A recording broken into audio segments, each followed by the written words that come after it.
오늘의 강의는 부동산 핵심 지식, 용도지역, 용도지구, 용도구역 1부, 2부 나눠서 설명해 드리겠습니다. 우선은 용도지역 1부에서는 용도지역과 용도지구, 그리고 2부에서는 용도구역과 용도지역의 어떠한 지역이 투자 가치성이 높은지까지 해서 제일 중요한 투자를 어떤 지역에다가 해야 되는지까지 설명을 2부로 나눠서 설명을 드리겠습니다. 기본적으로 용도지역에 따라서 건폐율과 용적률이 나눠지지요. 어떤 땅에 몇 층에 어떤 넓이 면적으로 땅을 활용해서 건물을 지을 수 있는 그런 용도를 알 수 있고요. 그리고 일반적으로는 그런 용도 지역을 보면 알고 그걸 보완하는 개념으로 지구, 용도지구, 용도구역이 있습니다. 우선은 용도 지역을 설명을 드리면 기본적으로 이렇습니다.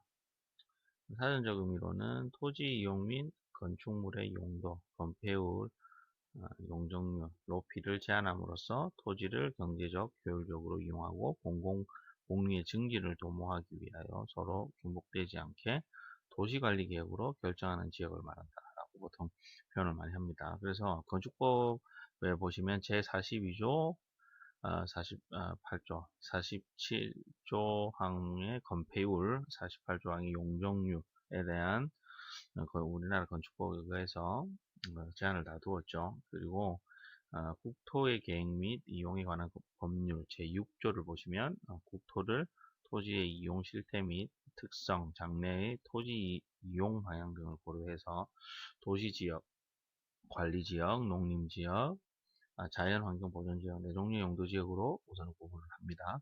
그리고 그 도시지역은 다시 주거지역, 상업지역, 공업지역, 녹지지역, 그리고 관리지역으로 하고요. 그리고 관리지역은 보전관리, 생산관리, 계획관리 지역으로 구분해서 계속 세분화해서 도시관리 계획으로 지정을 해서 관리를 합니다. 그리고 보통 시행령 제30조에 의하면 다시 주거지역을 전용 주거지역, 그리고 일반 주거지역, 준주거지역으로 나눠지죠. 그래서 이는 세부 지역을 지정하고 제한하는 것은 전체적인 공공복리 증진을 도모하기 위해서 도시관리계획으로 결정하는 지역을 말합니다. 이 모든 것은 국토 교통부 장관 혹은 시, 도지사, 시장, 군수가 지정을 하고 변경을 하는 겁니다. 이건 참고를 하시고요. 그래서 자, 그럼 용도지역은 용도지역의 핵심 건폐율과 용적률이죠. 그래서 그 용도지역을 알아야지만 건폐율, 용적률을 그 정해진 지역에 따라서 그걸 알 수가 있죠. 그래서 보통 건폐율과 용적률은 그 해당되는 땅에다가 건물을 지을 수 있는 높이, 층수와 그리고 면적, 어떤 면적으로 건물을 지을 수 있는지를 퍼센테이지로 알 수 있는 거죠. 그렇기 때문에 용도지역의 건폐율과 용적률은 부동산에서는, 투자에서는 핵심적인 요소입니다. 꼭 아셔야 되는 요소고요. 그리고 보통 용도지역 같은 경우에는 주거지역을 전용 주거지역, 일반 주거지역, 준주거지역으로 나누고요. 전용 주거지역은 1종 전용 주거, 2종 전용 주거로 나눠지고 일반 주거지역은 1종, 2종, 3종 일반 주거지역으로 나눠집니다. 그리고 준주거지역으로 나눠집니다. 그래서 금방 전에 말씀드린 대로 용도지역은 각 정해진 지역에 따라서 건폐율, 용적률이 나눠지고요. 건폐율 50%, 용적률 100%, 일종 전용주거 같은 경우에는 건폐율이 50%, 용적률이 100%입니다. 그런 식으로 다 정해져 있죠. 그리고 전용주거지역, 일종 전용주거는 보통 단독 주택을 말하고요. 그리고 이종 전용주거는 공동주택을 말합니다. 그리고 일반 주거지역에서 1종, 2종, 3종으로 나눠지는데 전용 주거지역은 단독과 공동으로 일반적으로 말하는 거고, 일반 주거지역은 보통 층수로 말합니다. 그래서 저층, 중층, 고층. 그래서 일종은 저층, 4층 이하를 보통 저희가 저층이라 하고요. 거기에 따른 건폐율은 60%에서 용적률 200%. 그리고 일반 주거지역의 2종 일반 주거지역은 중층. 요즘에는 층수가 워낙 높이 올라가기 때문에 초고층까지 올라가죠. 그래서 중층의 개념이 조금 달라지긴 했지만 일반적으로는 17층, 18층까지가 보통 한 18층 이하 뭐 이런 4층 이상에서 4층보다 높고 18층보다 아래 그건 보통 중층이라고 합니다. 그리고 고층은 그 이상이었을 때 말하는 거죠. 그래서 2종 일반 주거는 중층 건폐율 60에서 250%의 용적률, 3종 일반 주거 중층 포함 고층 다 지을 수 있는 그 허가 정도가 되는 게 이렇게 정해져 있습니다. 그리고 준저거 지역은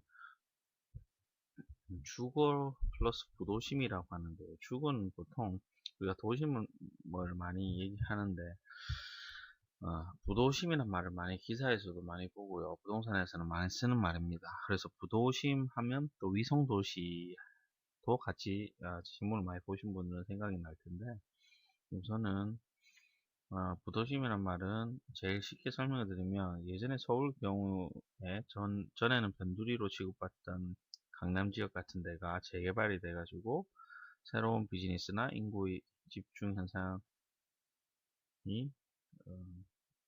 초래가 됐죠. 그래서 구도심, 옛날에 그 도심적보다 활력 있는 부도심으로 발전된 겁니다. 그래서 부도심이라는 것은 어떤 한 곳에 인구 집중이 되는 것을 좀 분산시키려고 나라에서 정책적으로 계획을 지정을 해서 그래서 그 지역으로 활성화시키는 거죠. 근데 요즘에 와서는 그 부도심이 더 활성화되는 케이스가 상당히 많습니다.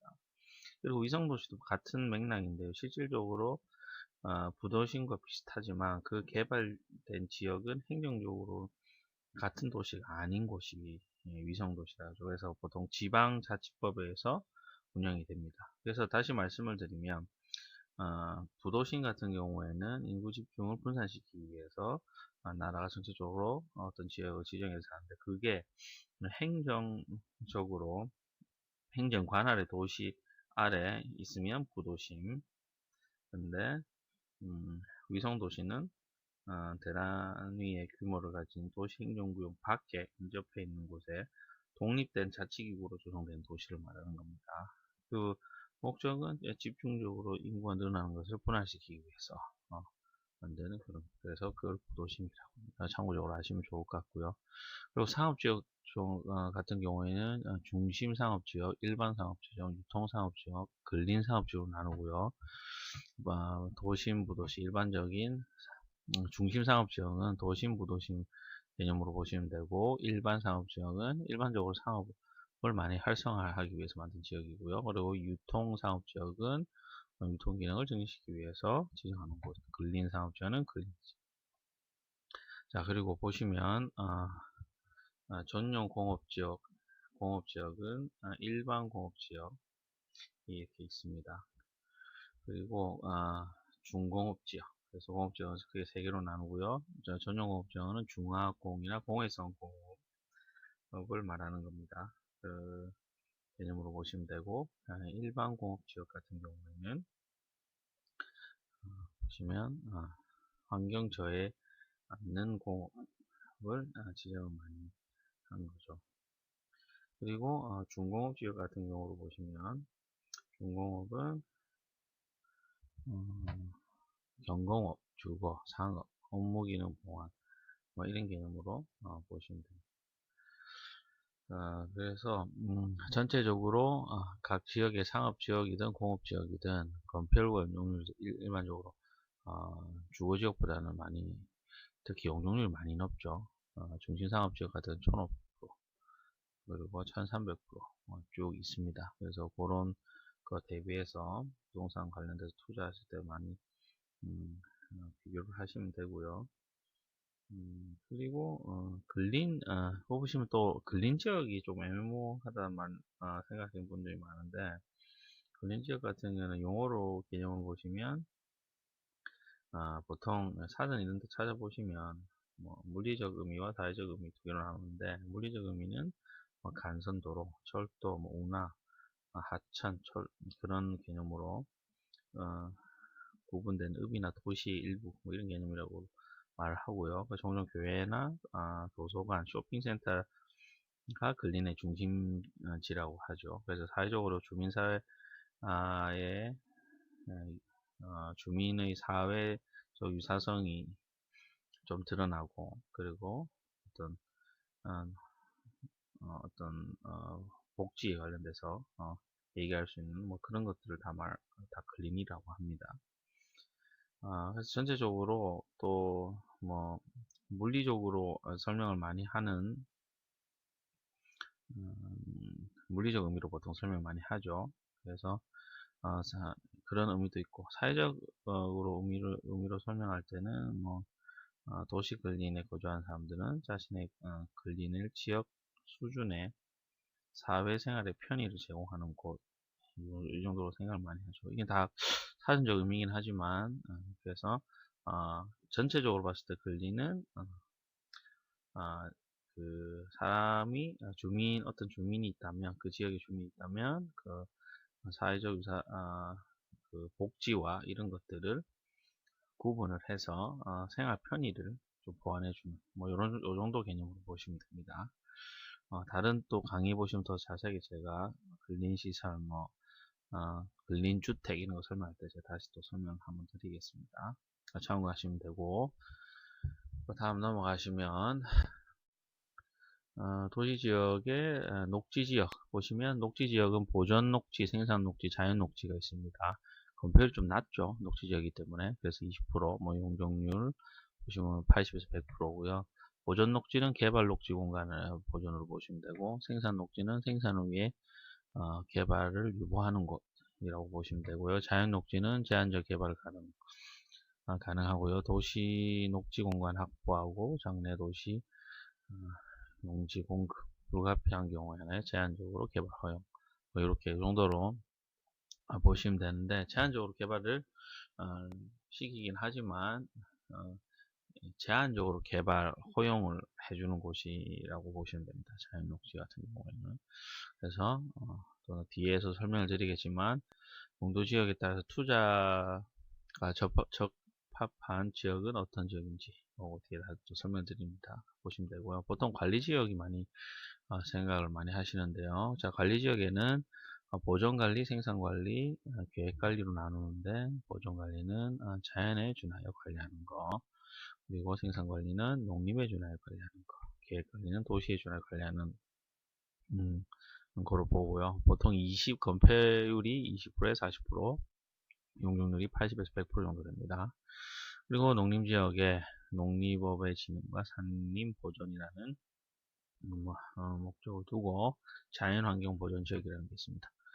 그래서 보존산지, 자연, 수자원, 해양, 생태계, 상수원, 문화재, 수산자 모두 자연환경 보존지역이라고 표기를 하고요. 그리고 건폐율은 20%에서 80%로 보통 보고 있습니다.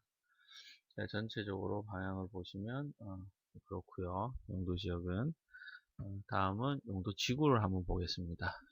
보통 제가 앞에서 말씀드린 대로 용도지구는 용도지역, 금방 설명드린 용도지역의 기능을 증진시키고 미관, 경관, 안전 등을 도모하기 위해서 도시 군관리 계획으로 결정하는 지역을 보통 말합니다. 그리고 즉 용도지구는 용도지역, 그리고 나중에 또 설명드릴 용도구역과 더불어 토지 이용을 규제 관리하는 이용계획의 대표적인 실행 수단으로 보시면 됩니다. 대표적인 실행 수단으로 보시면 되고, 이것도 앞전에 말씀드린 용도지역처럼 국토의 계획 및 이용에 관한 법률에 의해서 용도지구는 경관지구, 고도지구, 방화지구, 방제지구, 보호지구, 취락지구, 개발진흥지구, 특정용도 제한지구, 복합용도 지구로 구분되고 시나 도, 대도시의 조례에 용도지구를 신설할 수 있습니다. 그리고 도시군관리계획, 국토의 계획 및 이용에 관한 법률 제2조에 나옵니다. 그래서 도시군관리계획 수립 시점 관련 법령에 의거해서 도시군관리계획은 특별시, 광역시, 시 또는 군의 개발, 정비 및 보전을 위해서 수립하는 토지 이용에 한해서 주민이 편안하고 안전한 생활할 수 있도록 관련 계획을 말하는 거라고 보통 사전적 용어로 그렇게 얘기하고요. 그 내용 같은 것을 보면은 용도지역, 용도지구 지정에서 변경 관한 계획, 개발 제한구역, 도시자연공원구역, 시가와 조정구역, 수산자연 보호구역에 지정된 변경에 관한 계획, 그리고 기반 시설의 설치, 정비 또는 개량에 관한 계획, 그리고 도시개발사업, 정비사업, 지구단위 계획 구역이나 입지규제 최소구역. 이 말이 좀 복잡한 것도 있긴 한데 이런 건 전체적으로 용도지구에 대한 설명을 법적으로 사전적으로 말씀을 드린 거고 세분화적으로 내용을 보시면 전체적으로 다 외우실 필요는 없고요. 어떤 지구에 내가 해당하는 투자나 어떤 부동산에서 투자를 하실 때 필요한 지구만 확인하시고 거기에 대해서 필요한 것만 해당 청에다가 문의를 하시면 되겠죠.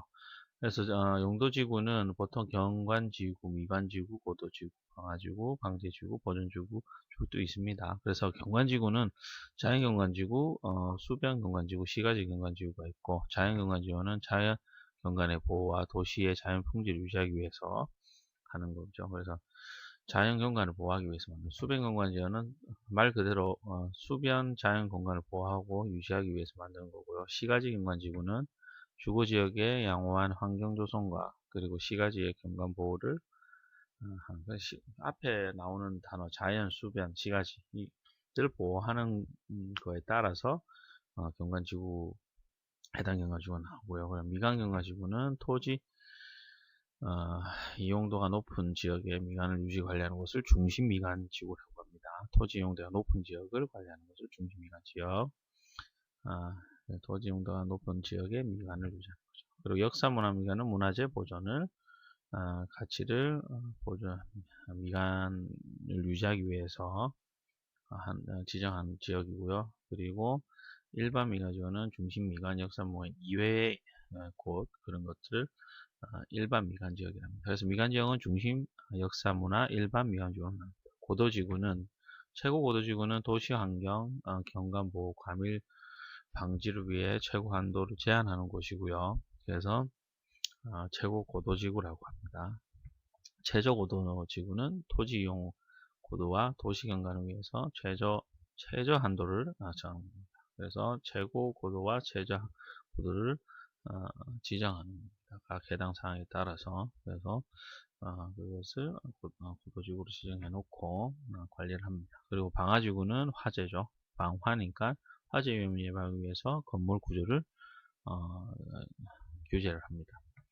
자, 그리고 방제지구는 시가 지방제지구는 건축물 입구가 밀집된 지역이 신설 개성 재해 예방을 하기 위해서 건물의 입구 밀집된 지역을 신설 개선 재해 예방을 하기 위해서 시가지 방제지구를 하고요. 자연방제지구는 해양면, 하천변, 급경사지 등 건축 제한의 재해를 예방하기 위해서 만드는 겁니다.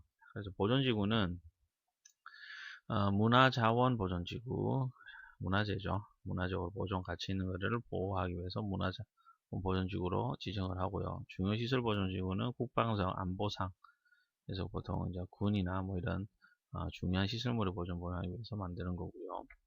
그리고 생태계 보존지구는 동식물 서식지, 생태계, 철새라든가 이런 것들 생태계 보존지구를 보호하기 위해서 만드는 그런 지구를 말합니다. 그래서 다음을 보시면 시설보호지구는 학교시설보호지구, 학교교육 환경보호 유지를 위해서 지구를 지정하고요. 고용시설보호지구는 고용시설보호와 공공업무기능 효율화를 위해서 지정을 해서 관리합니다. 항만은 또 항만 관련되고 공항은 공항 및 항공기 안전운항 위해서 다 이렇게 보호지구로 해서 시설보호지구로 크게 나온 학교, 공유, 항만, 공항으로 나옵니다. 다음은 취락지구로 가시면 자연 취락지구는 녹지 지역 및 취락이 정비한 지구고요. 집단 취락지구는 개발 제한 구역 안에 취락을 정한 지구. 말을 한 번씩 이게 찾아서 읽어보시면 다 이해를 하시죠. 개발지능지구는 개발지능지구, 주거지능 중심 하는 개발 정비지구 같은 개념으로 보시면 되고, 산업개발지능지구는 공업기능 중심으로 개발 정비를 하는 지구고요. 그리고 유통개발은 유통물류, 그리고 관광휴양은 위에 2개 이상 기능을 중심된 개발 정비하는 지구를 관광휴양개발지능지구로 지정을 해서 관리를 하고 있습니다. 그리고 특정 용도 제한 지구는 주거 기능, 청소년 보호 등 목적으로 특정 시설의 입지를 제한하는 거, 특정 용도 제한 지구는 특히 이제 청소년 보호를 하기 위해서 많이 활용을 하고 있죠. 그래서 그래 보시면 되고, 위락 지구는 위락 시설의 집단화와 다른 지역 환경을 보호하기 위해서 시행령 법령으로 해서 관리를 하고 있습니다. 그리고 리모델링 지구는 노후 밀집 지역 현재 환경을 유지하기 위해서 정비, 또 시행령으로 보호를 하고 있습니다. 그래서 리모델링 지구, 위락 지구 하고 특정 용도 제한 지구 각각의 기능적인 지구를 정해서 해당 사항에 맞게끔 전부 관리를 하고 있습니다. 자, 1부는 우선은 여기까지 하고요. 2부에서 용도 구역 관련, 그리고 그 용도 지역이 핵심이고요. 그걸 보완하기 위해서 지구, 그리고 어떤 걸 제한하기 위해서 구역, 이런 것들 다 정해놨는데, 이런 것들 일일이 다 확인을 해야 되죠. 그래서 이 확인을 하는 것도 중요하고, 그리고 어떠한 지역이나 지구나 구역이나 용도지구, 용도구역, 용도지역이 일반적으로 투자 가치성이 있는지도 2부에서 설명드리겠습니다. 청취해 주셔서 감사합니다. 2부에서 뵙겠습니다.